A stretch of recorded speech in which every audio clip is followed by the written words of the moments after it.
Hello hi welcome to Kokila's kitchen. இன்றைக்கி நம்ம கிச்சனில் ஒரு சூப்பரான கேரட் முட்டை பொரியல் தான் பார்க்க போகிறோம். வாங்க எப்படி செய்கிறதுன்னு பார்க்கலாம். இது ரொம்ப ரொம்ப ஈஸி, அதே சமயம் டேஸ்ட்டும் நல்லாயிருக்கும். எப்படி செய்கிறதுன்னு பார்க்கும். இப்போ அடுப்பில் வானல் வச்சாச்சு. வானல் சூடானதுக்கப்புறம் 1 ஸ்பூன் அளவு எண்ணெய் சேர்த்துக்கலாம். அதுக்கு முன்னாடி கேரட்டை வந்து நல்லா துருவி எடுத்துக்கலாம் சிப்ஸ் கட்டரில் வச்சு. இப்போது எண்ணெய் சூடானதும் இதில் வந்து காய்க்கு தகுந்த அளவு உப்பு சேர்த்துட்டு ஒரு 1/4 ஸ்பூன் அளவு கடுகு போட்டு நல்லா தாளிச்சிக்கலாம். இப்போ கடுகு நல்லா பொரிஞ்சதும் நம்ம பொடியாக கட் பண்ணி வச்சுருக்க பெரிய வெங்காயத்தை இதில் சேர்த்துட்டு கூடவே 2 பச்சை மிளகாய் கீரி சேர்த்துருக்கேன். கட் பண்ணி சேர்க்க வேண்டாம், ஏன்னா காரமும் அதிகமாகிடும். அதே மாதிரி பசங்களுக்கு கொடுக்கும் பொழுது மிளகாய் சேர்த்து சாப்பிட்ருவாங்க.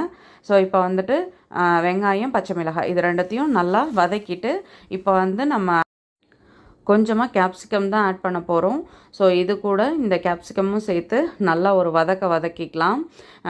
இந்த ஆனியன், அதுக்கப்புறம் கேப்சிகம், பச்சை மிளகாய் எல்லாத்தையும் சேர்த்து நல்லா வதக்கிட்டு அதுக்கப்புறம் நம்ம வந்து துருவி வச்சுருக்க இந்த கேரட் எடுத்து இதில் சேர்த்துக்கலாம். நான் இன்றைக்கி 1 கேரட் தான் எடுத்திருக்கேன், அதனால் 1 முட்டை தான் இதில் சேர்க்க போகிறேன். இப்போது கேரட்டை வந்து இந்த மாதிரி துருவி சேர்த்துட்டு இப்போ வந்து நம்ம நல்லா வதக்கிட்டு கொஞ்சமாக நம்ம வந்து தண்ணி ஊற்றி அதை வந்து வேக வைக்கணும். இப்போ ஃபஸ்ட்டு ஆயிலில் வந்து நல்லா ஃப்ரை பண்ணிக்கலாம். மஞ்சத்தூள்லாம் போடணுன்னு அவசியம் இல்லை, நம்ம தேங்காய் போடுறதுல தான் அந்த மஞ்சத்தூள்லாம் போடணும். இதுக்கு வந்து மஞ்சத்தூள் அவசியம் இல்லைன்னு நான் வந்து சேர்க்கல. இப்போ பாருங்கள், கொஞ்சமாக தண்ணி, நிறைய தண்ணி வேண்டாம். நம்ம காயை வந்து வதக்கும் பொழுது அது ஓரளவுக்கு நல்லா வெந்துடும் துருவி சேர்க்குறதுனால. ஸோ இது சீக்கிரமாக வேலைக்கு ஆகிடும். இப்போ வந்து நம்ம கொஞ்சமாக தண்ணி சேர்த்துட்டு ஒரு மூடி போட்டு ஒரு 2-3 மினிட்ஸ் நல்லா அதை வந்து வேக விட்டுடலாம். இப்போ பாருங்கள், நான் எடுத்து கட் பண்ணி பார்த்தேன், ஓரளவுக்கு அது வந்து நல்லா வெந்து வந்துருந்துச்சு. இப்போ வந்து இந்த காய் நல்லாவே வெந்துடுச்சு. இப்போ வந்து நம்ம காயெல்லாம் ஓரமாக தள்ளி வச்சுட்டு நடுவில் வந்து இந்த முட்டையை வந்து அடிச்சுட்டு சேர்க்க போகிறேன். இப்போ ஒரே ஒரு முட்டை கொஞ்சமாக உப்பு சேர்த்து அதை வந்து நான் காய்க்கு மட்டும்தான் உப்பு சேர்த்துருந்தேன், இந்த முட்டைக்கு கொஞ்சமாக உப்பு சேர்த்துக்கிட்டேன். உப்பு சேர்த்து அதை நல்லா கலக்கிட்டு நடுவில் ஃபஸ்ட்டு எடுத்த இடப்புலையே காயோட போட்டு மிக்ஸ் பண்ணக்கூடாது.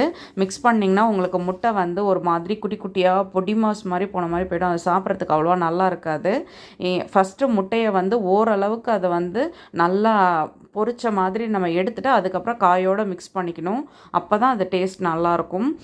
இது வந்து நீங்கள் முருங்கைக்கீரை பொரியலோட பீன்ஸோடு செய்யும்பொழுது இதே மெத்தட் தான் ஃபாலோ பண்ணணும். அந்த காயோடையே நம்ம உடச்சி ஊற்றுனதை போட்டு கிண்டினோம்னா அது வந்து நல்லாவே இருக்காது அந்த காய் சாப்பிட்றதுக்கு.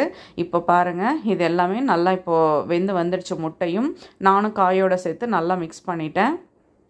இப்போது ஹை ஃப்ளேமில் வச்சு இதை ஒரு வாட்டி நல்லா கலந்து விட்டுட்டு லாஸ்ட்டாக ஒரு 1/4 ஸ்பூன் அளவு மிளகுத்தூள் தான் நான் சேர்க்க போகிறேன். ஸோ அதையும் சேர்த்து நல்லா மிக்ஸ் பண்ணிவிட்டு இறக்குனோம்னா நம்மளோட சூப்பரான கேரட் முட்டை பொரியல் ரெடி ஆகிடும்.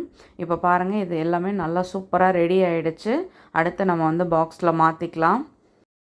சுட சுட சூப்பராக நம்மளோட கேரட் முட்டை பொரியல் ரெடி ஆகிடுச்சு. நீங்களும் வீட்டில் ட்ரை பண்ணி பாருங்கள், கண்டிப்பாக உங்களுக்கு பிடிக்கும். வீடியோ பிடிச்சா லைக் பண்ணுங்கள். என்னோடய வீடியோ உங்களுக்கு யூஸ்ஃபுல்லாக இருந்தால் சப்ஸ்கிரைப் பண்ணிக்கோங்க. கட்டாயமாக செஞ்சு பார்த்துட்டு உங்களோட கமெண்ட் சொல்லுங்கள். காரக்குழம்பு அது மாதிரிக்கு இந்த மாதிரி செஞ்சு சாப்பிட்டோம்னா ரொம்ப நல்லாயிருக்கும். குழந்தைங்களுக்கு காய் மட்டும் கொடுத்தோம்னா சாப்பிடாத குழந்தைக்கு இந்த முட்டையோடு மிக்ஸ் பண்ணி கொடுக்கும் பொழுது ஈஸியாக சாப்பிட்ருவாங்க. ட்ரை பண்ணிவிட்டு கட்டாயமாக சொல்லுங்கள். கண்டிப்பாக லைக் பண்ணுங்கள். தேங்க்யூ.